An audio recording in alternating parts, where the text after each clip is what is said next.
There's a lot going on in the world. It is volatile, tumultuous, chaotic.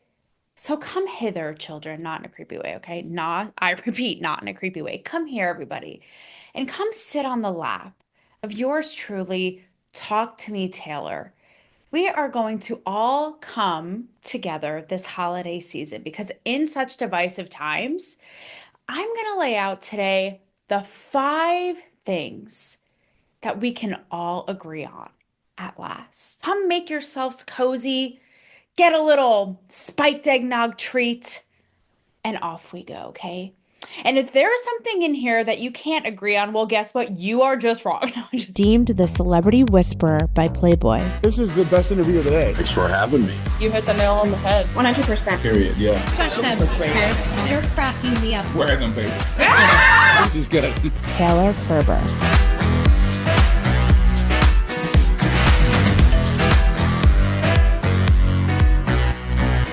So the reason that I do this fun little segment for you today is because A, our brains, what's left of them, okay, the frazzled brain cell and a half that's left, they don't want to work too hard.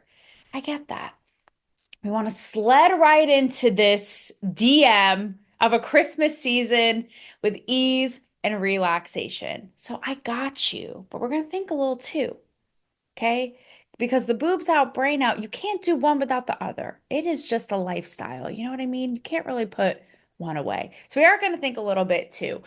And I'm also wearing this shirt very appropriately. And maybe I'll send a special prize to whoever can make out what it actually says. Because what's the fun in just giving it all up, right? Like everyone wants the chase. Everyone wants it that they can't have. Like where would be the fun in that? But I will say it has to do with whiskey. And it's actually on brand for this episode, or I guess, I don't know, a little mini experience today with you guys. And something that we can and should all agree on actually is that whiskey, bourbon is the superior, the supreme liquor. Like there is no debate here. You guys, I roll so hard, I'm not even kidding. Because I'm a coffee lover as well. Need an IV drip at all times. So I will go so hard. I went to a distillery here recently because, I'm in Nashville, Tennessee. It's all about the whiskey. And they're like, this 5'1" blonde Barbie bitch means business. They think I want some frilly, frill espresso with lavender and rose. Literally, I'm like, give me a black coffee with whiskey on the side. I'm going to make my own Irish coffee. Sans cream. Let's fucking go. So brand of, talk to me, Taylor lifestyle of what you see is what you get. And again, the campfire kumbaya that it is the best liquor of all. I actually also brought this concept to the table today. Tits out, brain out on the table, because as you know, I've reconnected recently with Nico House, who's a big progressive thought leader, influencer, podcaster. He used to be I believe the head of communications for Tulsi Gabbard and was a staffer. So we've recently reconnected. He came on my show and you saw we agree to disagree. I just actually did a 2.5-hour live stream. This is on Monday. I'm shooting this on his platform and we had a blast. Like we really enjoy each other's company. And off of the bourbon thing really quickly because we did Mimosa Monday today and I was honored because it was his very last Mimosa Monday, which is a kind of a sacred thing with him and his audience. And it was very sacred and special because it was not only his last of the year, but the first one he did with a guest. So I was really honored. So Mimosa Monday, he got me living on the wild side because as you guys know, like I guess water or black coffee with whiskey it is. Nothing in between. No, but it's funny because we were texting off of behind the scenes off camera about our liquor of choice, gearing up for Mimosa Monday. And he was like, I take you for a bourbon girl. I'm like, why? Is it giving like Bachelorette in Nashville blonde girl bitch? Like, what are you saying? And he's like, it's just, that's what I was thinking. I didn't say it out loud. And he's like, bourbon girl, it's just like, just straight to the point. Like, let's just get to it. Like, no messing around, no silly business, no dilly dally. And I was like, yeah, East Coast raised me. What can I say? No, but anyway, Nico and I, this morning, actually, a lot of this is inspired off of our very much impromptu live stream where the conversation was just flowing. I maybe had like 3 sips of champagne. Like, I know, really living on the edge, guys, right? And I'm way too much of a control freak. You know that I have this shit buttoned up, okay? But it was so fun because we didn't even talk about some of the stuff that we had planned. It was really free flowing. And when I'm telling you, you should go listen because it's live on his platform still. It's going to be up, until the end of time. And so you can't escape it. It is the purgatory of your dreams in YouTube. And we literally talk about everything from Andrew Tate to Marvel. I told some of my, Guardians of the Galaxy, Wonder Woman interview stories to RFK Jr. to the Luigi Mangione madness going on. Like we just go there. But the point is, we we came together, his 6'1" black man self, my 5'1" white girl blonde self. We came together like a black and white cookie with soft ooey gooey in between. And even though we agree to disagree, we still, again, like really like each other, enjoy each other's company, and have such a great time. Like it doesn't have to be this tearing each other's heads off. And we respectfully agree to disagree, and it's so refreshing. So, with that said, some of these ideas are inspired by things that we talked about this morning on the live stream. And this is how not all of them, but some things that we can all agree on. Okay. The first one is intro talk to me Taylor style, because even though we're feeling all warm and fuzzy for the holidays, don't think for a second I'm going to whitewash this shit and water it down. Okay. So, what do I look like? A plant lady? Like, come on. So, first things first is that we, as a species with eyeballs, we just enjoy looking at hot people. Like, where is the lie for men and women? Like, there is nothing wrong with this. We like it. It's fun, it's captivating, it's mesmerizing, it's intriguing, the physicality of it all. And what's so interesting is we were talking about this in the capacity of power and politics and stature, right? Because as you guys know, I always say when somebody is just physically, I don't even know how to optimal snatched, like got it going on, they capture your attention. And then when they're intelligent on top of it, I'm like, you have got my attention. Let's go. And he agreed. And he said that there's this sort of like unspoken rule in American politics where presidents have to be like 6'1" or something. And it's sort of that power stance, right? And I was like, how do you explain Zelensky then? Like, I need answers. He's like, no, this is US strictly. But even all the way over to athleticism and to sports, because we were talking about the physicality of basketball players to football players to baseball players. He asked what I thought, and I was real. I said, I'm going to be honest. Women, we objectify men too. It may not be as out in the open and shameless as men are with it, or even as biological or primal or genetic as men, but we do it in our own way. Like we all know, ladies, it's a whole thing. See, football ranges from like you could be really tight to this sort of big, burly, linebacker who like will kill you just by sitting on you. And like, I'm like, are they in shape? Like, what's actually happening here? Doesn't matter. Like, the weight will do the job for them. Then you have baseball players where it's like they got the bubble butt going on. And then basketball players tend to be like taller, lankier. I'm just saying, like, we kind of in our own way do it. And I don't even need to go down the path of women who just open your Instagram for you feed. And if it is not a bunch of AI, like sex robots, basically with their cervix and their pap smears out in the open, like I don't even know. Okay. Basically, the physicality of women and how it just entraps the masses, namely men. But right. So there's just something in that. Even Kim Kardashian's new Unhinged Christmas short thing with Macaulay Culkin, I enjoyed all 4.5 minutes of it. Is it 4.5 minutes of it? I like of my life I can get back? No. But people are like, this is blasphemy. This is like, what is this? It's just kooky. None of it has to make sense and it doesn't have to. And the thing is, I, even as a straight woman, I'm enjoying watching Kim Kardashian and all of her hotness roll around on the floor. Like her big lips and big boobs and tiny waist. Like, where is the lie? There's, again, nothing has to make sense. It's the inception of our Home Alone nightmares. Like, I don't even know what's going on here, but I'm having a good time.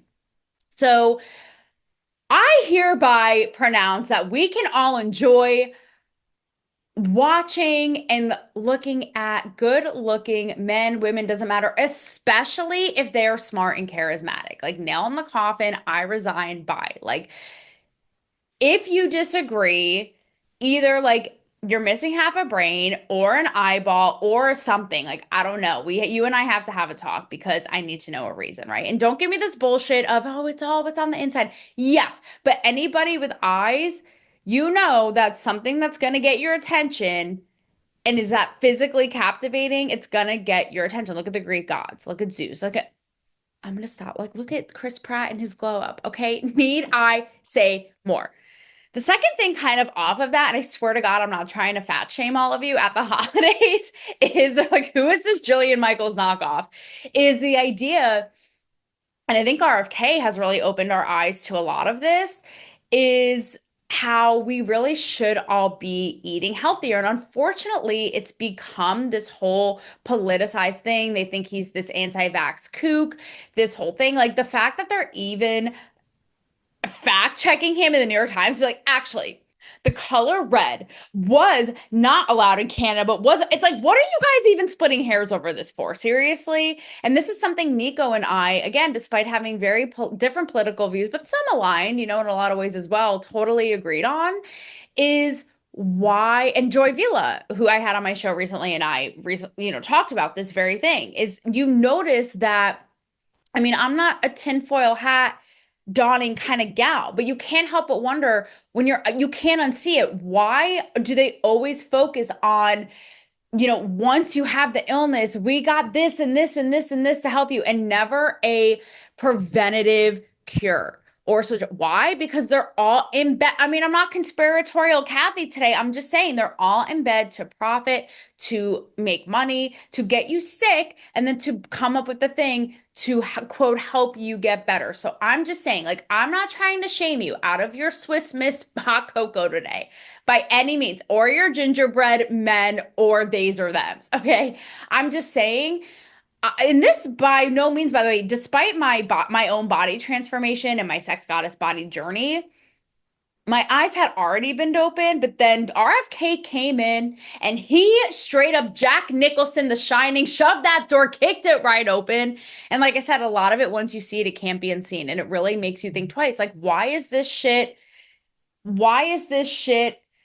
banned and literally illegal in other countries? And here they're like, your Count Chocula, your Dunkaroos, like all I know, but your Lunchables, like don't even get me started. It's a miracle that we don't have like 3 arms by now, okay? Like millennials, if you know, you know. But this should be something again that we can all agree on, because I know from experience, and again, it sounds like a cliche, but that it's all from the inside out, right? The healthier, like our bodies are our temples, guys. You know what I mean? And so the healthier, it's all intertwined and feeds itself. So the healthier you are in taking care of yourself and the better you feel, you got energy, you got the buzz, you got it all going on, and you're just have mental clarity. So I think that there's something to be said about all of this. And as much as it, pains me that, the Cocoa Pebbles, the Fruit Loops, like they may not be making the cut. You know what I mean? I just think that this is like, why would this even be political? This is just like common sense. Like, let's get our shit together. Like, we don't want to be the biggest losers. Okay. That's all I have to say. We do not. Like, in this space race of the globe, we want to come out. We are winners, guys. We are not losers. They're like, this bitch is telling us this on Christmas, like when I'm about to feast my ass. Like, what is the reason? The audacity. Just take it as you will, okay? And also, like a little sidebar off of this, but I think that we can all agree, like anybody who is a functioning adult in this society and seeing what we've seen, I'm not going to go down this rabbit hole, but Nico and I talked about the powers that be. Look at COVID, right? Like telling us one thing, doing another, trying to control us and power. Like, I think it goes without saying we can all agree that the powers that be in politics and education, again, it could be your eighth grade cheerleading coach. I don't give a shit. They don't always have our best interests at heart, period. They don't. Like, it is every man for themselves out here. And guys, we got to suit up because shit is about to get real. Doge, if you know, you know. Expose the files, hoes. We're waiting. Okay.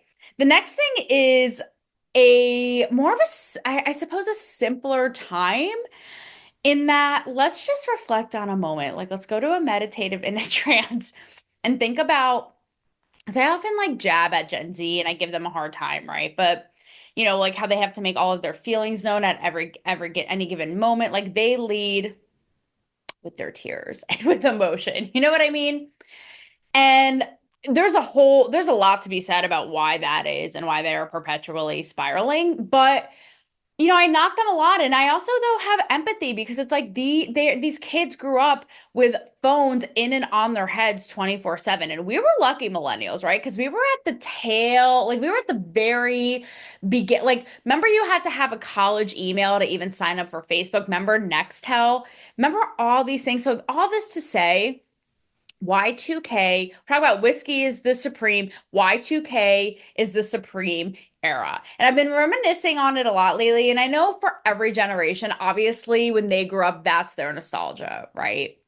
And, as Woody Allen so beautifully portrayed in Midnight in Paris with Owen Wilson. Okay, don't me too me, guys, because I mentioned Woody Allen for the love of God. Like, how dare I?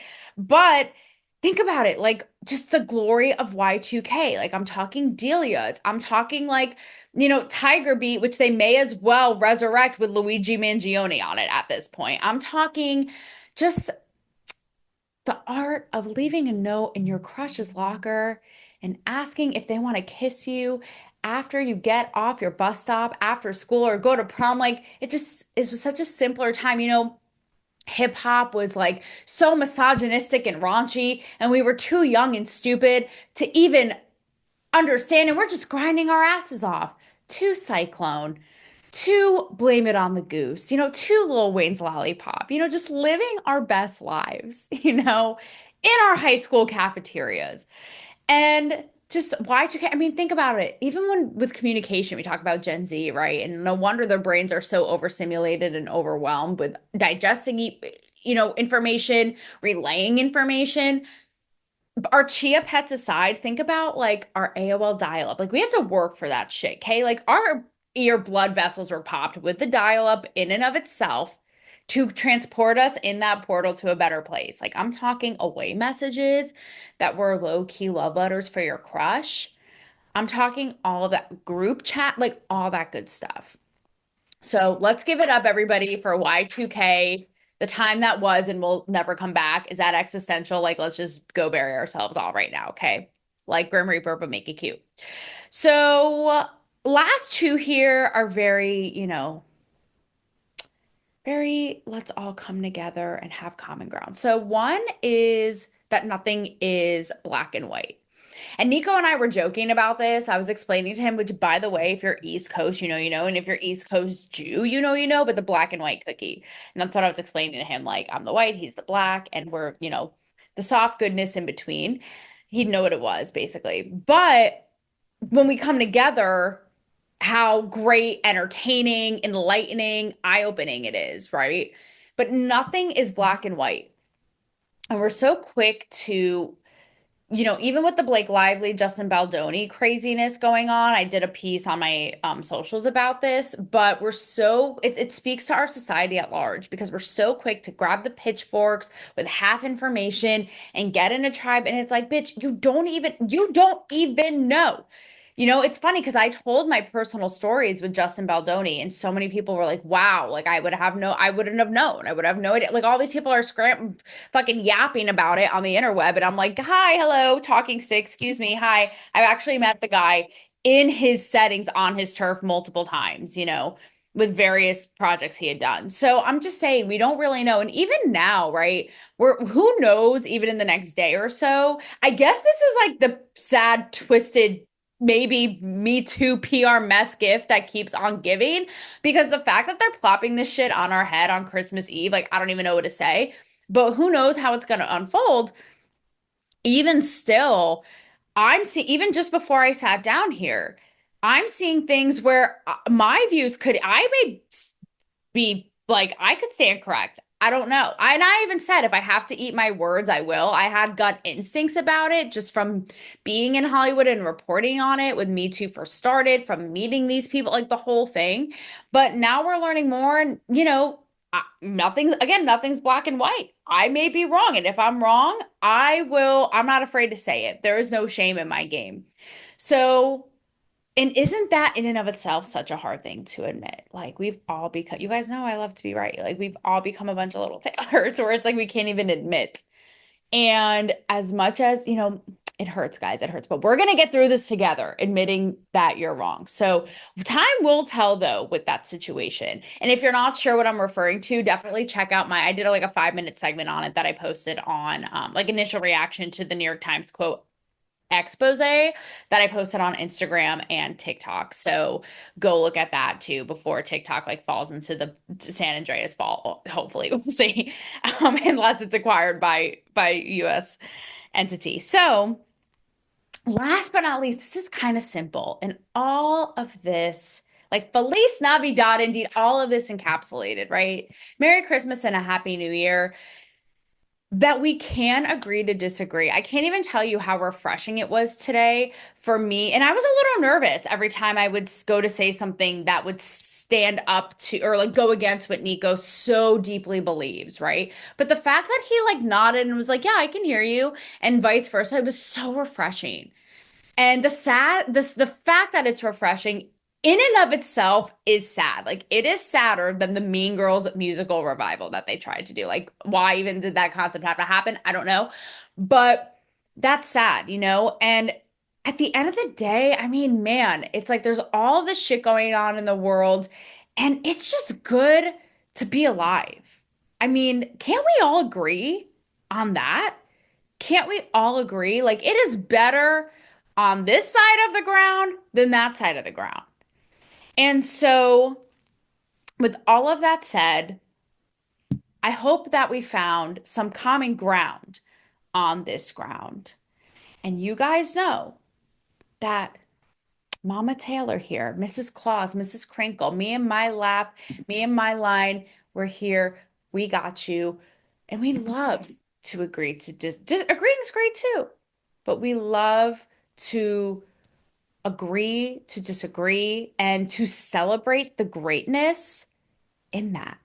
My free speech is your free speech, baby. So let's do this. Let's get it. Caveat though, if you disagree with anything in this episode, you're canceled and you can unsubscribe. Just kidding. I love you guys and I will see you post holidays.